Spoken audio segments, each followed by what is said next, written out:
Olá, cervejeiros, sommeliers, entusiastas de cerveja, bem-vindos a mais um episódio do Beer School.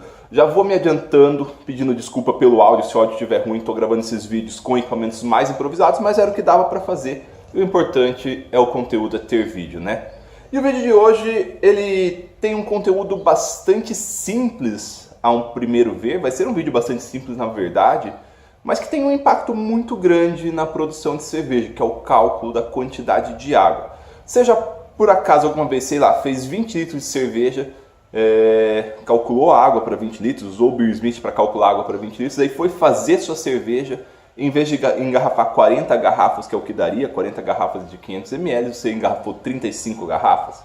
Talvez estava faltando alguma coisa. Às vezes você vai lá, calcula pelo Beersmith, teu rendimento dá 95%, mais de 90%. Pode estar errado também, pode estar faltando coisa que deveria estar entrando na formulação do cálculo. E é isso que a gente vai ver hoje, bastante simples, bastante objetivo. Vamos lá?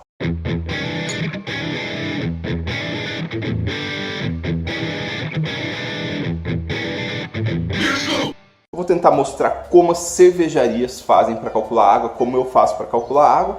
Uma metodologia bem simples, a gente vai usar só o Excel aqui, super simples. Então, a primeira coisa que a gente tem que saber é quantos litros de cerveja final que a gente quer. A gente vai projetar a água para dar X litros de cerveja final. Como exemplo, eu vou usar 20 litros, que é o que eu faço, que é o que a maioria das pessoas fazem.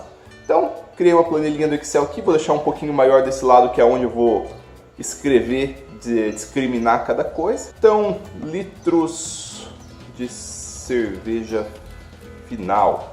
A gente quer 20 litros de cerveja final. Vou deixar essa coluna aqui para unidades. Vai ser bastante simples de fazer isso daqui. Crescer um pouquinho, crescer um pouquinho. Então, a gente quer 20 litros de cerveja final. Para isso, a gente vai ter alguns parâmetros que a gente vai ter que inserir no sistema. Por exemplo, qual razão água malte a gente quer usar, quanto de água o malte absorve. E a gente vai calcular que lavagem a gente vai usar e quanto de água de mostura a gente vai usar. Basicamente isso. Então vamos lá, os parâmetros. O primeiro parâmetro importante que eu falei, claro, é a razão água malte.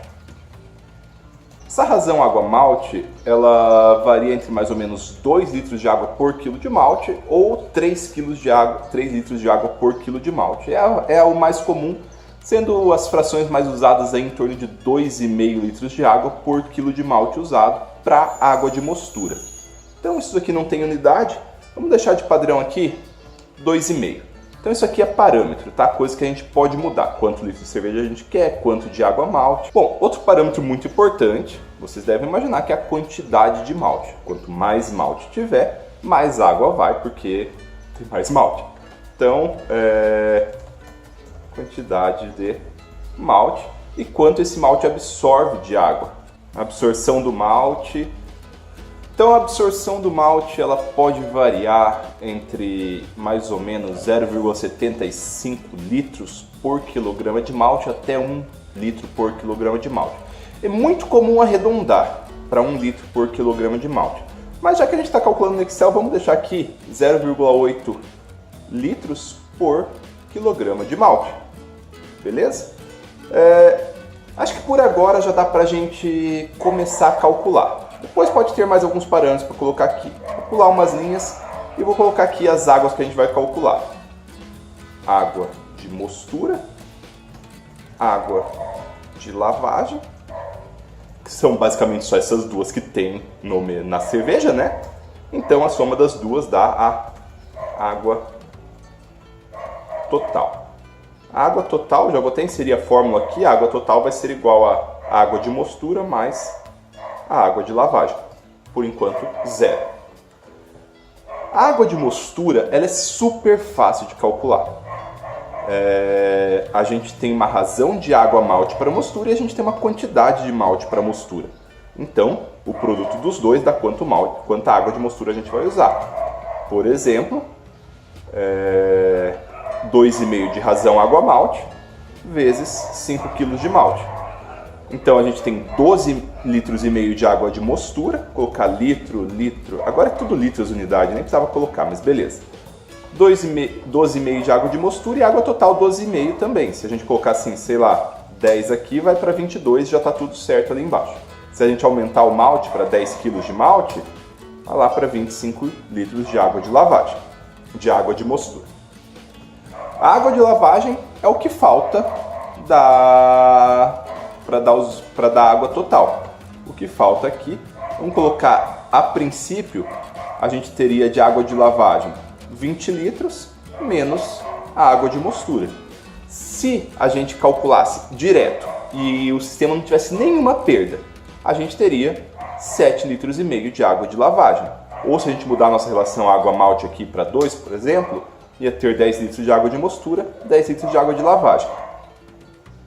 Mas o sistema ele não é perfeito. O sistema ele tem perdas no meio do caminho. Então a gente tem que calcular essas perdas. Vamos colocar aqui as perdas possíveis.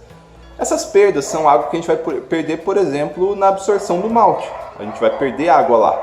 Então a gente tem que colocar água para compensar isso. E aonde a gente vai colocar? Na água de mostura ou na água de lavagem? Na de mostura não pode, ela é fixa, tem que ser 2,5 a razão. Então tudo de perda vai entrar na água de lavagem. Acabei de perceber que apareceu uma xícara aqui do nada. Estou tomando um café enquanto faço o meu vídeo aqui. Então vamos lá, a primeira perda óbvia, a primeira perda mais comum que a gente tem que levar em consideração é a perda pela absorção durante a clarificação, durante a lavagem. Absorção, lavagem.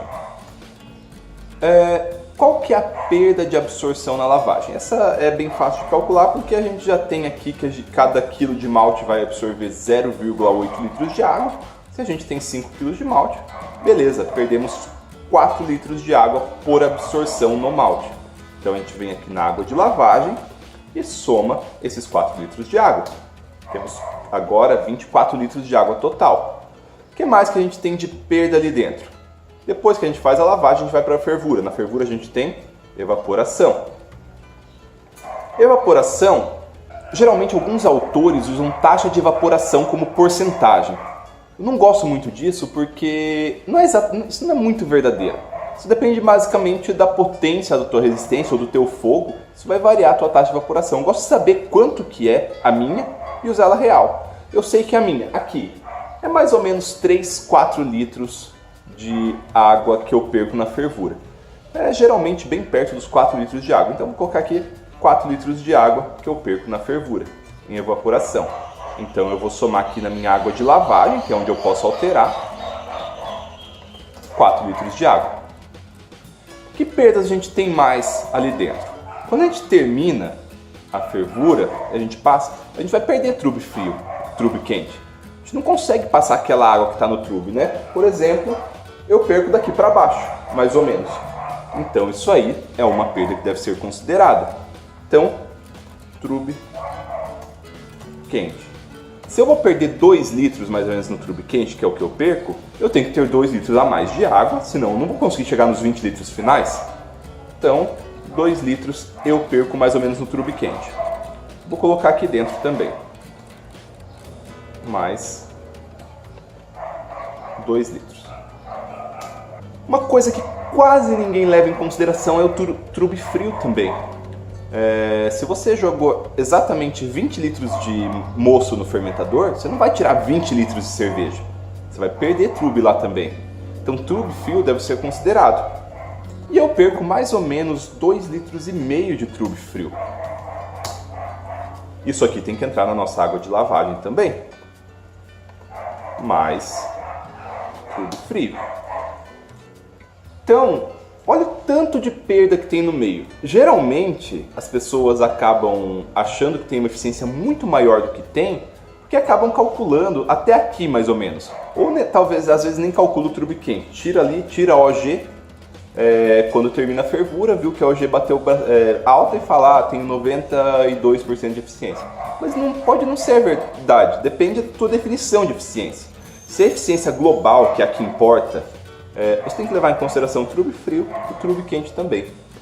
E por fim tem uma coisa que quase ninguém leva em consideração, mas que é relativamente relevante, que é a contração do mosto. O que acontece é que os materiais eles variam de tamanho conforme a temperatura. Quanto mais quente o material é, maior ele é de tamanho. Isso vale para o mosto também. O mosto a 100 graus, ele é 4% maior que o mosto a 10 graus.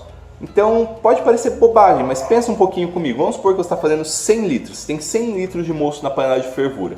Jogou para o fermentador, está com 100 litros de mosto a 100 graus, jogou para o fermentador, isso aí quando chegar lá no fermentador ele vai diminuir 4% de tamanho. E em vez então de ter 100 litros lá, você vai passar a ter 94. É relevante na eficiência também, no cálculo da eficiência. Então vamos colocar aqui um parâmetro também que eu não tinha colocado ainda, que é a contração pela temperatura, que é mais ou menos 4%, 0,04. Não tem unidade também porque está em porcentagem. Então,